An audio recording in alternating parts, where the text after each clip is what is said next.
I'm Angeline Ong and welcome to Beat the Street, the show that gives you all the tradable news and data you need ahead of the open. Coming up, relentless investors cautious amid the Treasury yields rally. We'll have more on that in a moment. And also what's really interesting is volatility is spiking. The VIX briefly hitting a 5-month high. And Intel gains as it lays out plans to operate its programmable chip unit as a standalone business. And also there are further plans for an IPO. We'll get all those details to you in just a moment. Now, not long before Wall Street starts trading, but first, I just want to update you on the ADP number because we see that we have the US markets ticking slightly higher after that number. US private payrolls growth slowed sharply in September. This is according to the ADP. We were looking out, or rather the market was looking out for 180,000 jobs added. But we had 89,000. This is according to the ADP National Employment Report. And the markets, if you look at the chart here that I'm going to show you, this is Wall Street.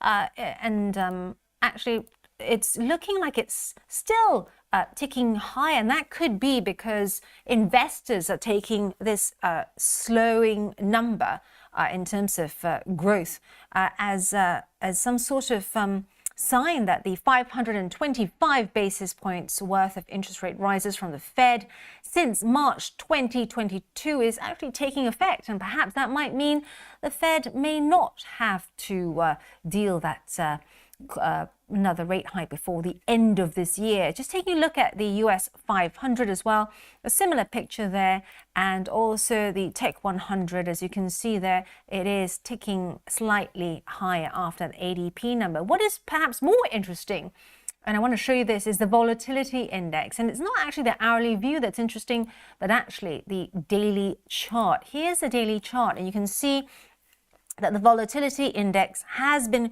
creeping. This is Wall Street's fear gauge. It's been creeping higher, briefly touching a 5-month high and topping its long-term average of 20. What's also key is all this comes after and before the non-farms number out on Friday. Now remember that ADP number is really not, historically speaking, not a guarantee of what might happen on Friday, but it does give investors some more clues as to the state of the labor market. Meanwhile, the relentless rally in long-term US Treasury yields are keeping investors on edge. And also, after the ouster of Speaker Kevin McCarthy by some Republicans in the House of Representatives, just days after the government narrowly averted a shutdown. But what perhaps is the most worrying for investors at the moment is the fact that we do have Treasury yields. This is the 30-year yields crossing above 5% for the first time since August 2007. The 10-year, I can tell you, 10-year yields and 5-year yields also hitting their highest level since 2007. And mega growth cap stocks, mega growth stocks like Microsoft, Meta, Tesla, all of them looking quite somber as we head into the open. Now, speaking of tech stocks, Reuters has reported that Meta is planning to lay off staff today in the unit of its metaverse-orientated Reality Labs division, which is focused on creating custom silicon. For more on this, let's join IG's Jeremy Naylor. Yeah, this is one of two reports actually this morning coming through for Meta.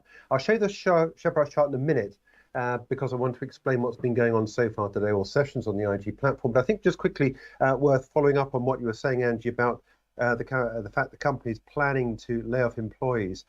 As you said, it's the Meta Universe Orientated Reality Labs division, and this is focused on creating custom silicon. Now, if the cuts are deep, this may go in and start to dent the plans that the chief executive, Mark Zuckerberg, had laid out to build augmented and virtual reality products, enabling access to a set of immersive virtual worlds known as the metaverse, particularly AR glasses that he predicted will redefine the relationship that the user will have with technology. Now, Facebook wants to be at the forefront of this. If these reports are true, then it will shrink the staff that would have been key in pushing this particular part of the business forward.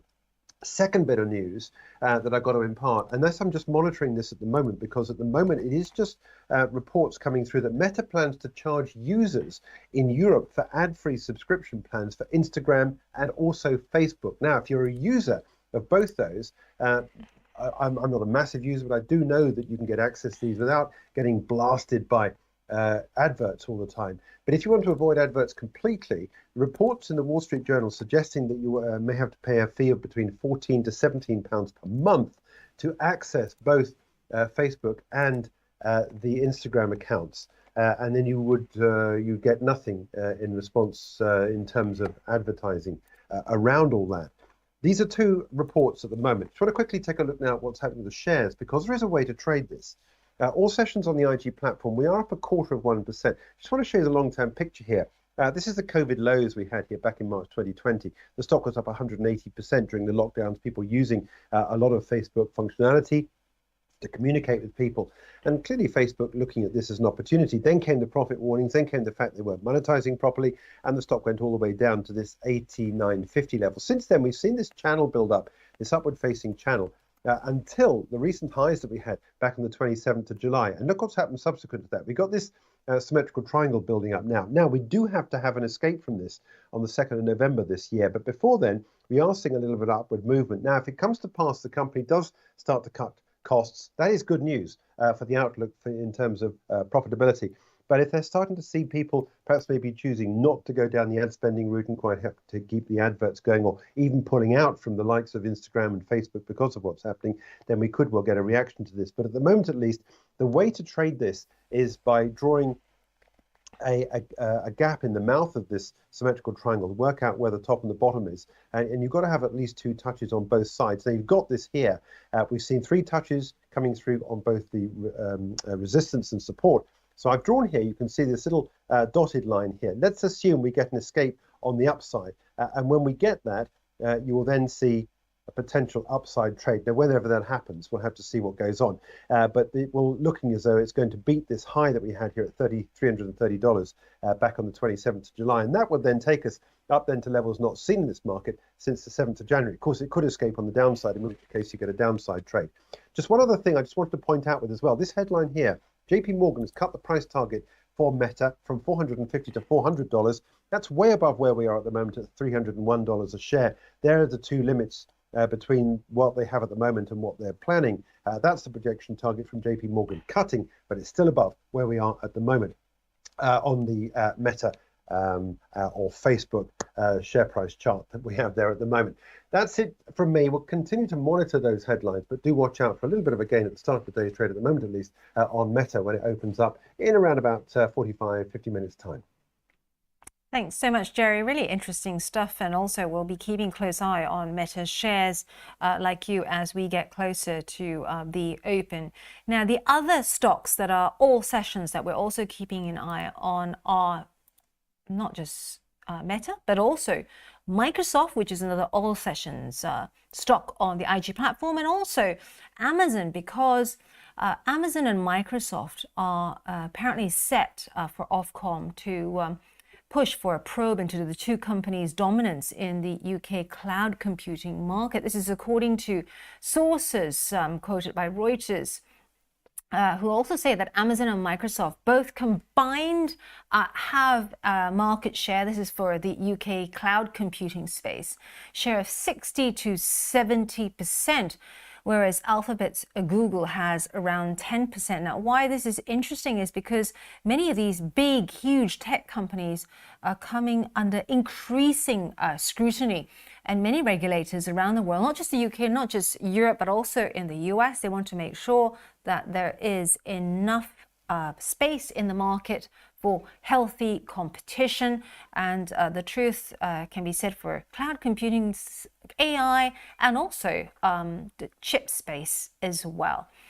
Now, another big stock that we are looking out for is Intel, because Intel is another all-session stock, and it has gained, if you can see here, this is the hourly chart, it's gained momentum on an hourly basis and is creeping higher as we speak.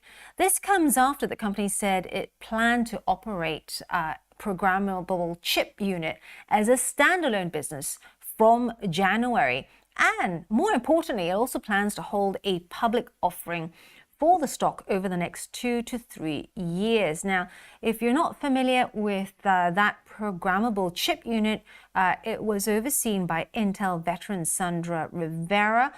It also comes in a time when the company's earlier moves to sell its memory chip unit to SK Hynix, remember that, and take public a part of its mobile eye self-driving car chip unit. So this is a really interesting space that comes in a time when the IPO market seems at the moment like it's sputtering back to life.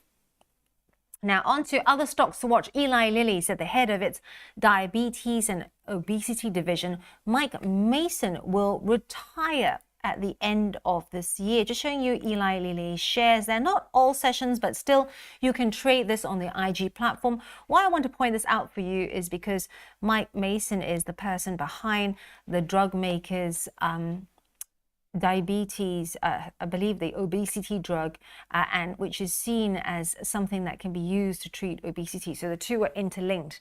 After the news, the drug makers' shares are tipping lower in pre-market elsewhere.